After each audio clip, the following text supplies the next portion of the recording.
আজকে তরুণ প্রজন্ম এমন সম্পর্কের জালে আটকে পড়ে যা না আল্লাহর নিকট নিয়ে যায়, না দুনিয়া ও আখিরাতের মঙ্গলের কারণ হয়। এই সম্পর্কগুলি প্রায় আমাদের ঈমান, চরিত্র এবং শান্তিকে ক্ষতিগ্রস্ত করে।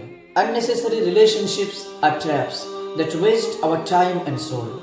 অপ্রয়োজনীয় সম্পর্ক হলো জাল যা আমাদের সময় এবং আত্মা নষ্ট করে। আমরা ভাবি বন্ধুত্বের মধ্যে সবই জায়েজ, সবই পারমিসিবল, কিন্তু ইসলাম সম্পর্কের জন্য সীমা এবং নিয়ম বেঁধে দিয়েছে।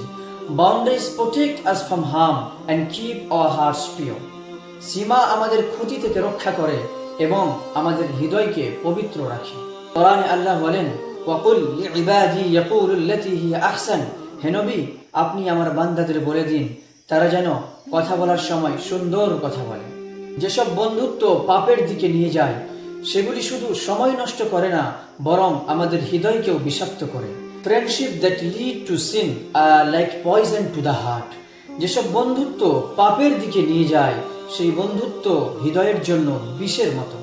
আসুন আমরা জীবনে পবিত্র ও বরকতময় সম্পর্ক গড়ে তুলি যা আমাদেরকে আল্লাহর নিকট নিয়ে যায়। True companionship nurtures faith and righteousness.